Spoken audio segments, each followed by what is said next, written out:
Thanks to the organizers of this conference for inviting me and giving me this opportunity to present some of this. Uh, the topic I'm going to present is in some sense an abstract topic, but I will try to make it so that uh, I'll try to skip over a few details which won't change much of what I want to convey. And if you are interested in those minor omissions, then I can provide additional references. Okay, so how classifiable is my data? And before I actually get into this, I have maybe 3 or 4 foils which generally define what classification is. Now, this may be a repetition for some of you, but it just gets everybody on the same page. And so bear with me if you are familiar with this part. So what we are talking about is learning from examples, right? Learning from examples means that I'm observing something, and based on those observations, I'm trying to model an unknown system. And it is quite distinct from first principles types of model construction.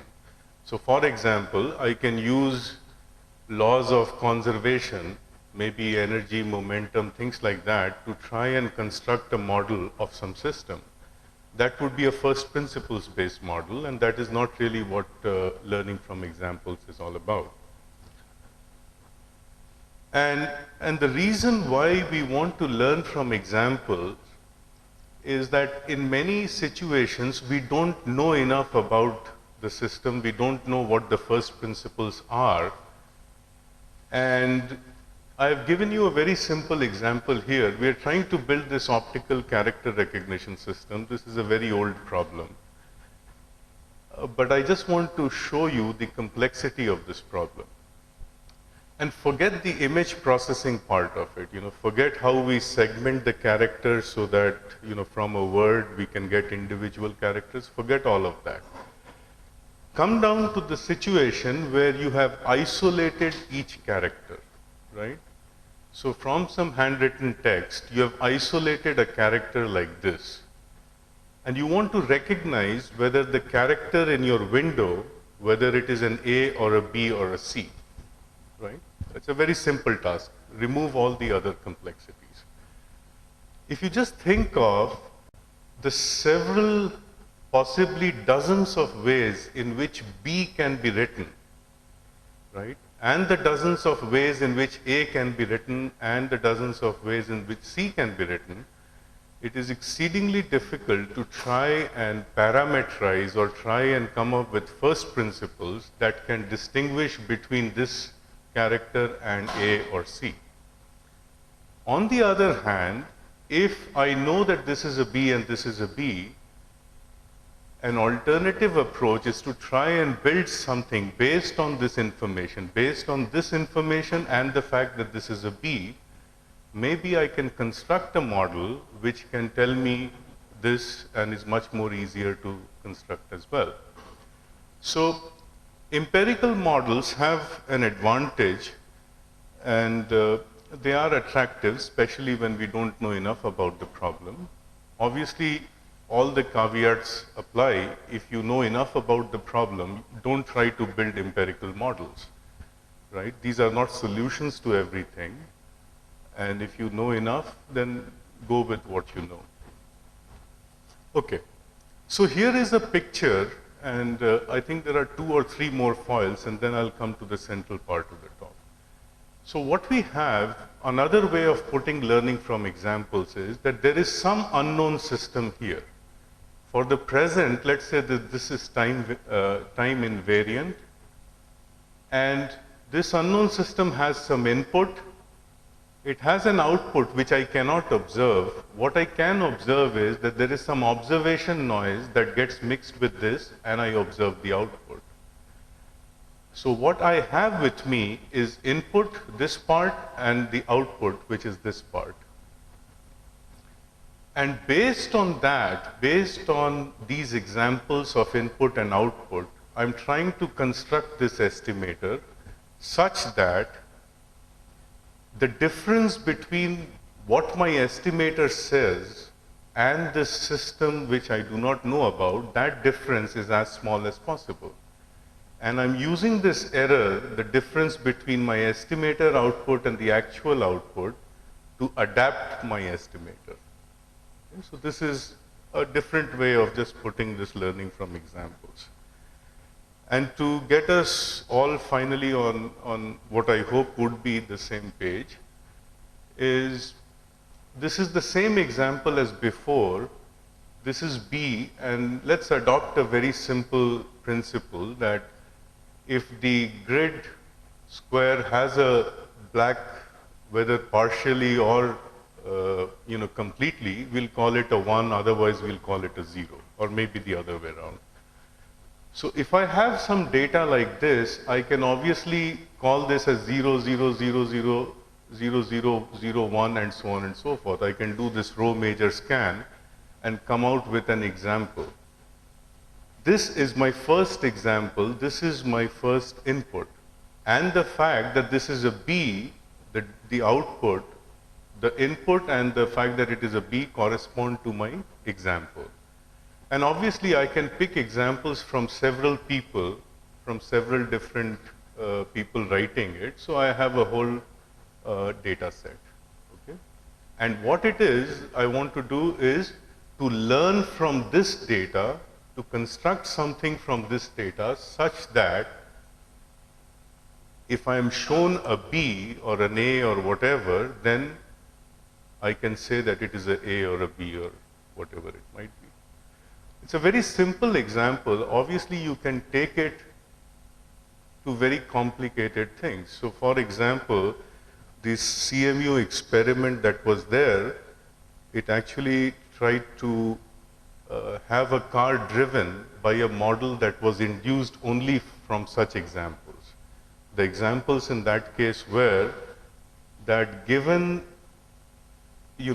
some inputs, which is the distance to, let's say, an obstacle or the curvature of the road and your present speed, what is your next step? Do you steer to the right? Do you brake? Things like that. And based on this construction, they could do it. Okay. And this is just for completeness. This is a 0-1 kind of situation. You could have situations where the data is real or complex or categorical and so on and so forth. This is fairly, I really don't want to get into this because this is not the central point of my talk. So, what I now want to pose the question, and obviously, you heard Professor Pal's lecture today morning. There are neural networks, fuzzy systems, Bayesian inferencing, statistical inference methods. There are many methods which can help you classify data.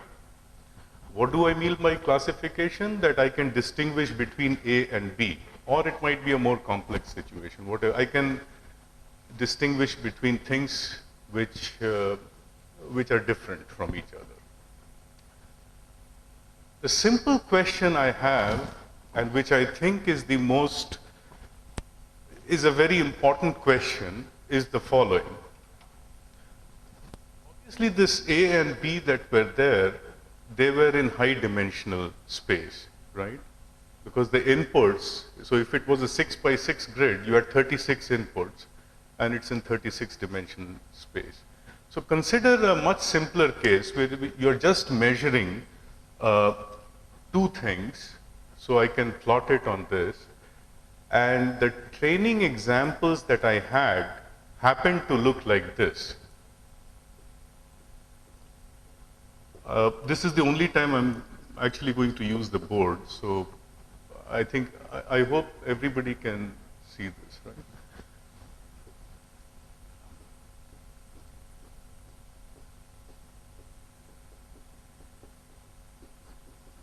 So now my question to you is, these are two situations, right? And these are two separate problems. So focus on the first one, right? One of the classes is indicated by a circle, the other class is indicated by the square or by the cross. Right? And what is the purpose of, what is classification in this context? The classification is probably going to draw something so that everything on one side of it is one class, everything on the other side is another class. So this is one problem. This is some other problem which is also, there are also two classes, but the distribution of the classes is somewhat different. And the question I have is, which of these two is more difficult to classify, or which is a more difficult classification problem? Obviously, it is this right one, right? Because here I can possibly separate these two classes by a straight line, whereas here I would need a much more complicated curve to separate the classes. This quantification as to how difficult it is to learn something, this quantification does not exist in all of this learning literature. Right? There are some things that exist, and as I go, I will point those out. But fundamental question that I want to ask is, given some training data, how difficult it is to build a model?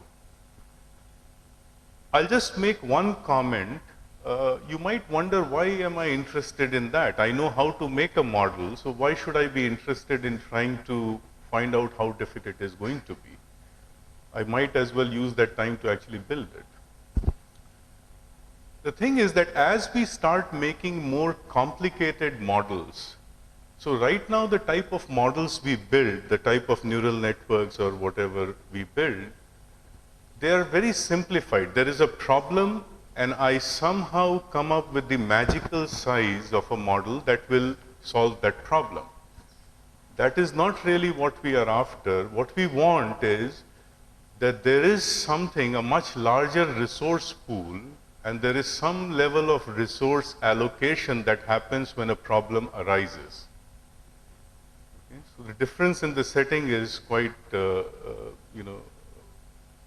So that is what this talk focuses on, and hopefully I can show you some results which will be of use. So the way we want to, a more generic way of posing this problem is that there is some joint distribution. X is the input. So remember the input 0, 0, 0, 1, whatever it was. X is the input and T is the output or the target. So when I see a B, the target is that it is a B.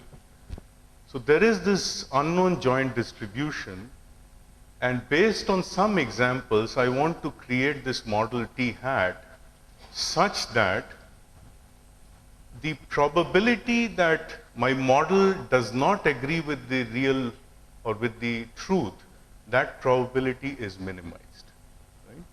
Now, obviously, I've given some examples. Once I've created a model, I want it to predict, and therefore I want this probability over all x and t to be minimized. And the question again is, how difficult of x? Theta are the parameters of t. Okay. Now, there are a couple of things that are worth asking. One is that this T hat, this model or this predictor or this neural network or fuzzy system, whatever it might be, what actually controls its performance? So in the morning in Professor Paul's lecture, he pointed out several things that he had tried and he got good performance, or he reported on the performance that he got.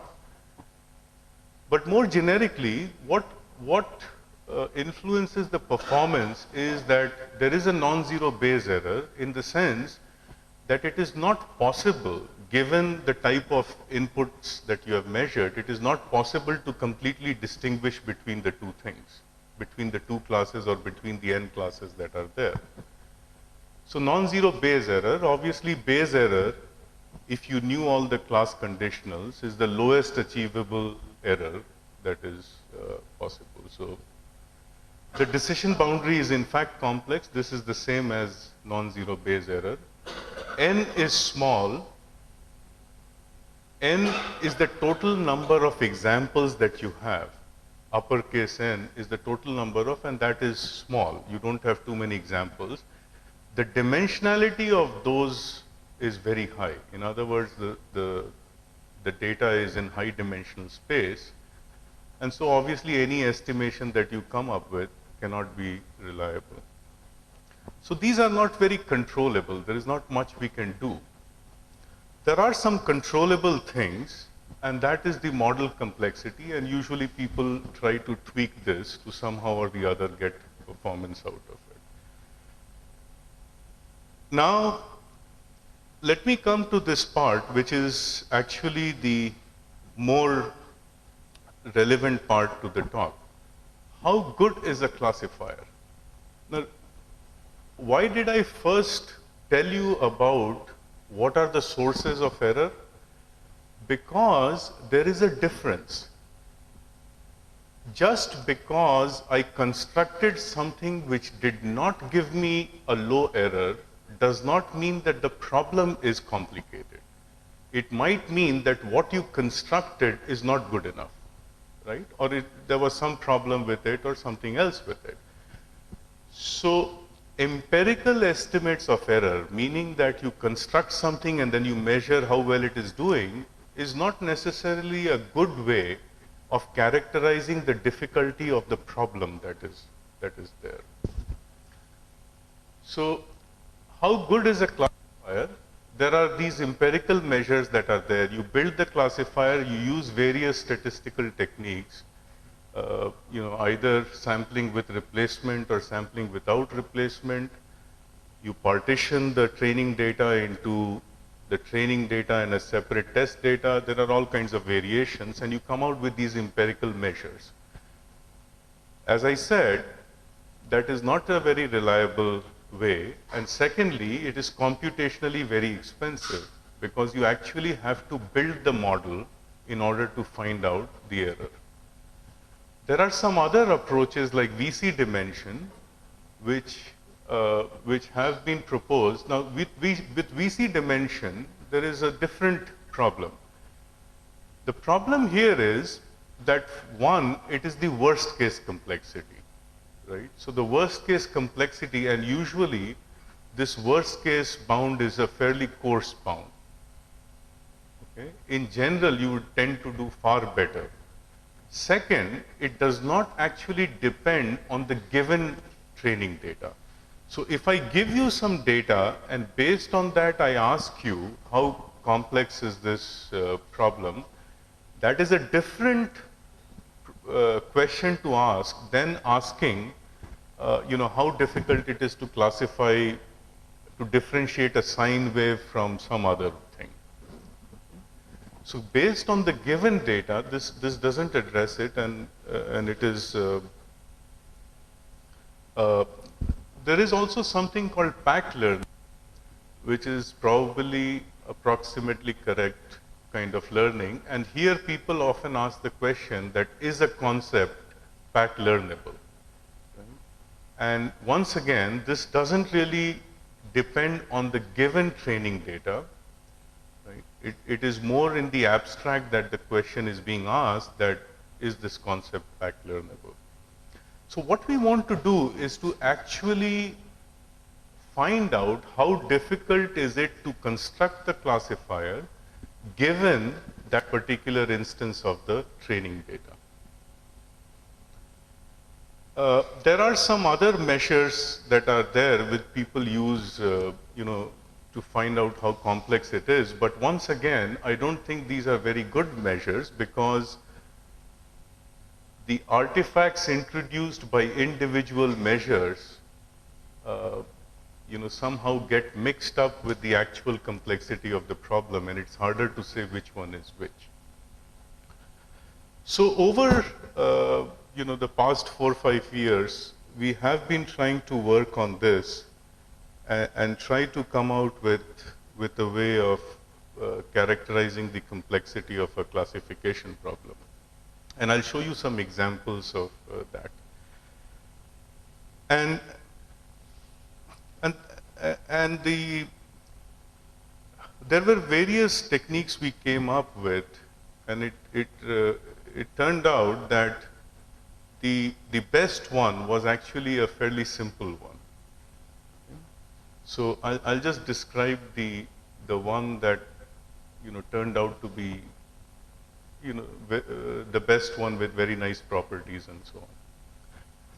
So what we said was, or what I said was, that visualize an n-dimensional problem. So n dimension is the input space dimensionality. In other words, your inputs consists of n numbers, or n entities, maybe numbers, or they may not be numerical quantities.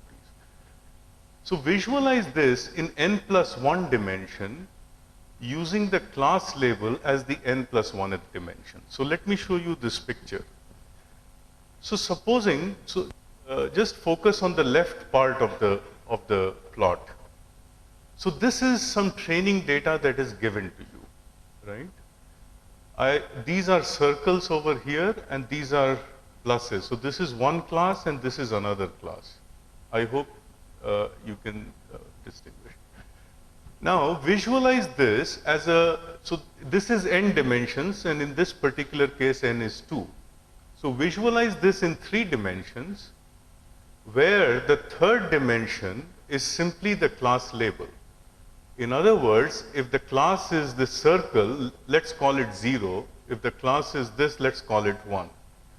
So all of these points stay on z is equal to 0, and all of these points become z is equal to 1. Right? Is this picture clear? Now, what would happen to this surface as the problem becomes more and more complex? So imagine what does the surface, what does this surface look like for this problem? See, if I plot this in 3 dimensions using what I did over there, this would be on z is equal to 0, and then this would rise corresponding to these, and then this would be at z is equal to 1, right? So I would, in some sense, have a step function. Right? What would happen to the surface here? The surface here would be 0, and then it would be 1, and then it would be 0, and then it would again be 1. So the difference between these two is that the surface is far more complicated in this particular case than it is in this case. In other words, the one way I can substitute or an alias for the complexity of the classification problem is the smoothness of this surface that I have constructed. And if I could characterize the smoothness of this surface, then maybe that could serve as an alias for how complicated the problem is. Okay? So the smoothness or the roughness of the surface is a measure of the class. So how do I compute this roughness or the smoothness? Well, it turns out that there are, and all the image processing people, have been computing texture for several decades, and there are many very good methods of doing it. And we could use one of those, and the one that I'll tell you is a particularly simple one. A very small amount of, maybe I'll come back to this if required. I can skip it. So one way of computing the roughness of this surface is that if I have a point, let's say if the point is of some class, I look at the neighboring points around it and I find out how many of the neighboring points belong to the same class and how many of the neighboring points belong to some other class. Right? And if all the neighboring points belong to the same class, then I can say that it's smooth, at least locally. Right? So if I sort of carry that a little further, we can define this sort of a co-occurrence type of a matrix. This is shown for two classes.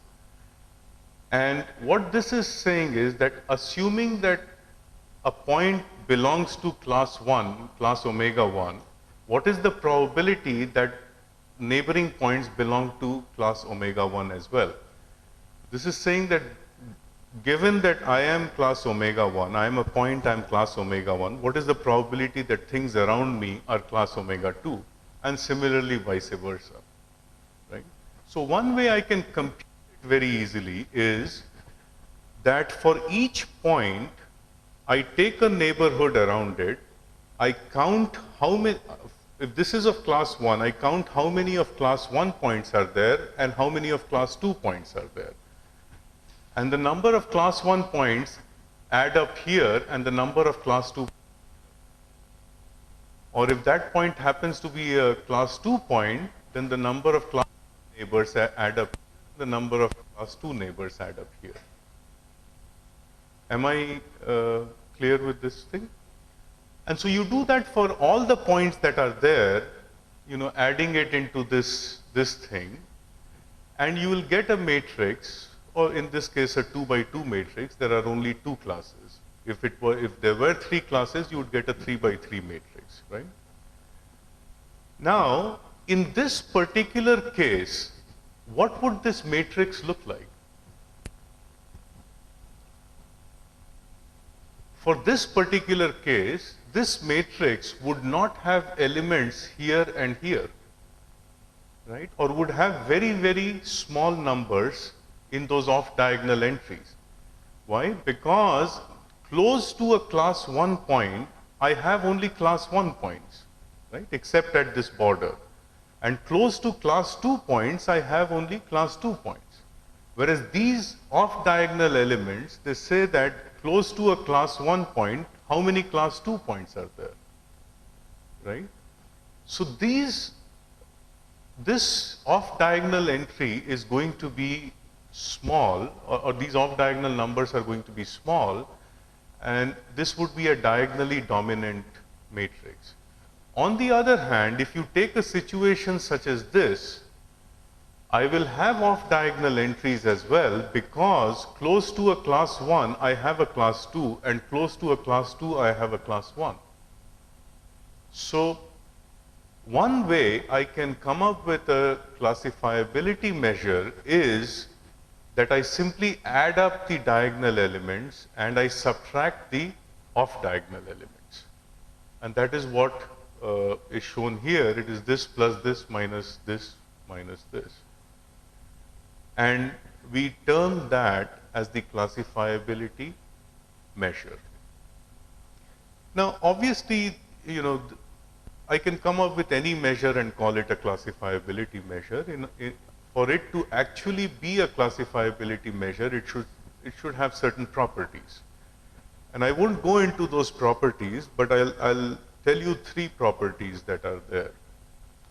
The first property, which is actually the strongest property, is that for a given data distribution and when some conditions, so these are fairly mild conditions, I'll tell you about it. C1 is a fairly mild condition, C2 is a little bit harder to satisfy. But nonetheless, in practice, we often can roughly satisfy both of them. The sum of the classifiability measure as defined by this equation, right, the way we computed it. The sum of the classifiability measure and the Bayes error is a constant. So what that means is that estimates of how difficult a particular problem is, you know, to classify, estimates that I get from this measure are fairly reliable, right? Because after all, if the Bayes error is low, that means you have classified it. And if the Bayes error is high, that means then you have been unable to classify it. It turns out that, as I said, I've left out some of the intricate parts of this talk, but that there are three theorems you can state. This is the first one. The other two relate to the sparseness and to something called the boundary complexity. And you can state the same theorems for them as well. Okay, so let me summarize what has happened. So we have this measure, which does not require that I construct a classifier, right? All I'm doing is I'm counting, which some of you might argue is sort of like a classifier, but if it is, then it's a fairly, it requires fairly low amount of computation. So I have this measure now, and using counting techniques, counting which can be done in parallel if you so want, using counting techniques, I can figure out, or I can come up with a number which tells me how complicated it, or how complex it is to construct a classifier given that data. Okay. So, this is computing the proposed measure. I already described it, so I'll just skip it. This is just to show you on this axis is Bayes error, on this axis is classifiability as we measured it, and you can see that it is, the sum of this plus this is a constant, and obviously the lower the Bayes error, the more classifiable something is, and that is why this inverse relationship is there. There are multiple plots on this, and these multiple plots correspond to different neighborhoods. Remember what I said, that given a point, you look in the neighborhood to find out how many points of the same class and the opposite class are there. How large that neighborhood is, that is varied for these different simulations, only to show that this measure is not brittle relative to this choice of, the neighborhood. So I'll show you two examples of how you can use these. And then I'll give you something which I think would be more useful, if we really try to construct very, very complex systems. The first one is subset selection. The problem is very simple. I have, a large number of input variables, and I want to choose from those variables that are most relevant, right? And I want to discard the rest of them. So this is subset selection. And if I want to form some combination, linear or nonlinear combination of the input variables, then people often refer to that as dimensionality reduction. This particular case happens to be subset selection. So given some variables, I want to choose only those, or I want to retain only those that are actually relevant for me.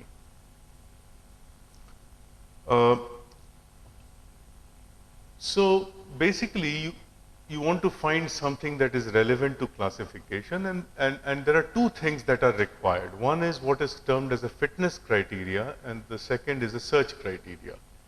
What does it mean? What it means is that as I discard variables, or as I include variables, I need some mechanism to tell me how good this particular subset is. So let's say I had three variables and I chose only two.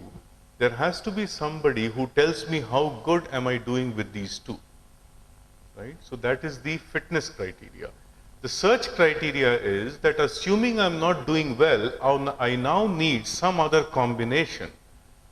Who gives me that combination, right? Who comes up with the subset, and that is the search criteria. So what people have typically done, or what the literature looks like right now, are based on branch and bound. And so forward selection means that you take one variable at a time, and you stop adding variables when something, some information theoretic measure doesn't increase or doesn't change. Backward elimination is you sort of start with everything and you start deleting variables that don't influence the classification much. And branch and bound is sort of, you could say, somewhere in between. The two popular approaches that people have is this wrapper approach and filter approach. And what happens is, you take a classifier, using your search criteria, you come out with a subset. You construct this classifier, you see the error rate of the classifier.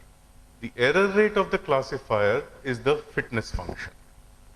Okay? And if you try to minimize the error rate, so you take the fitness function, give it as an error signal to the search criteria, it comes out with some other combination, you reconstruct the classifier, and you keep on doing this in a loop.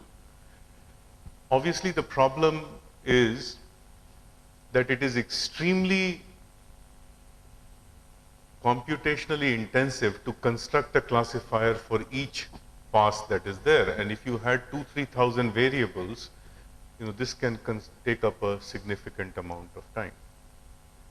And the filter approach is sort of fairly similar. So what, since we have this way of characterizing how difficult a classification problem is, so you could very easily use it to do subset selection. How? You choose in the first instance that feature that has the most classifiability. And you do forward selection in the sense that after you have chosen it, from the remaining n-1, you add that feature which now maximizes the classifiability again, and you keep repeating the process till your classifiability doesn't increase. Okay? And that is all that is done. It is obviously very fast because we are not constructing this classifier.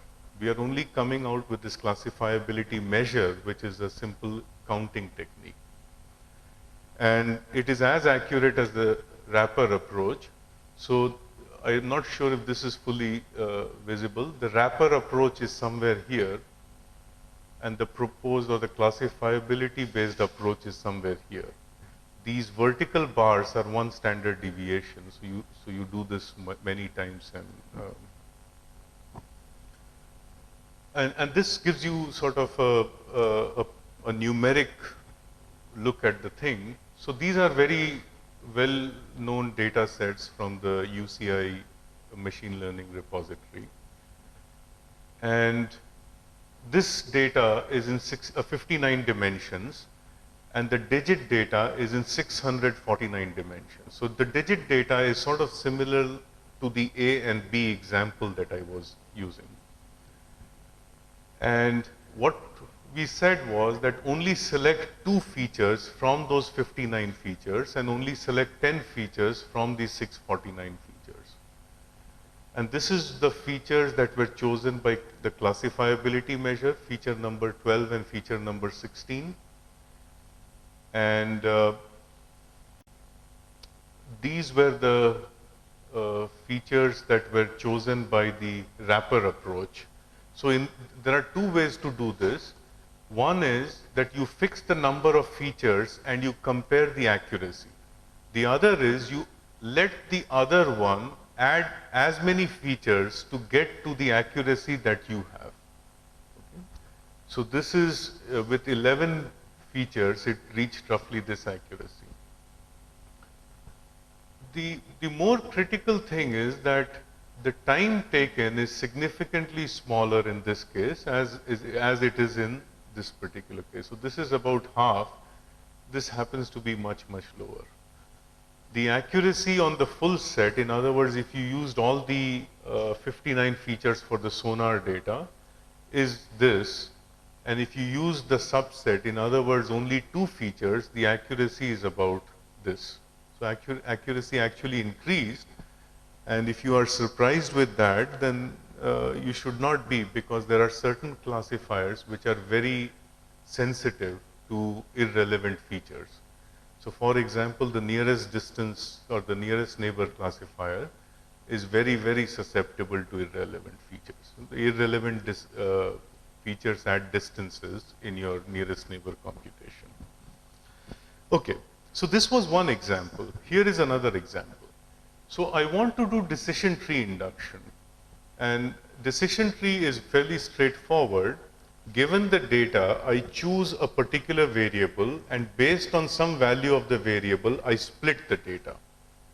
And then at each of the nodes, I split it further, and I keep doing this till I come to leaf nodes which are fairly pure, which have only data of one class.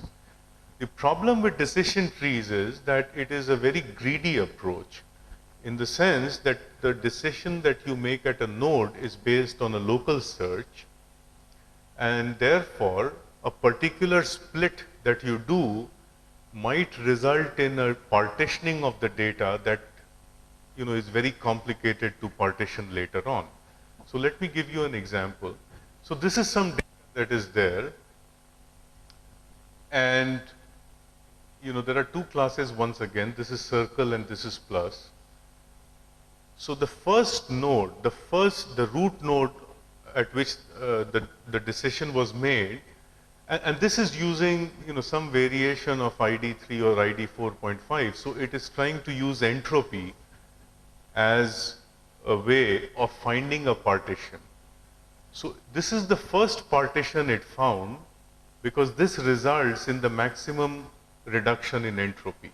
It is not hard to see, because once you partition this space with this, all of these are one class, and there is some impurity. On this side you have both the classes, but this side is relatively pure.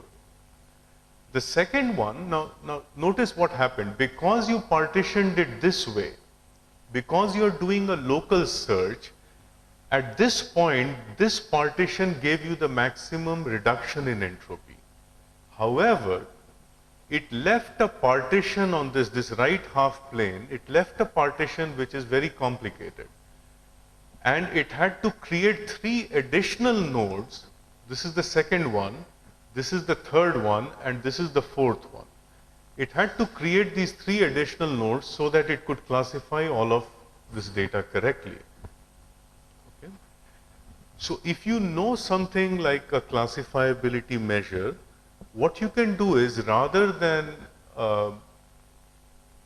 just basing the split decision on entropy or something like that, you could base it on the node splitting criteria plus the classifiability criteria, because the classifiability will tell you, or what this modified cost function will tell you, is how well I'm splitting the data here and how classifiable is the data in this partition.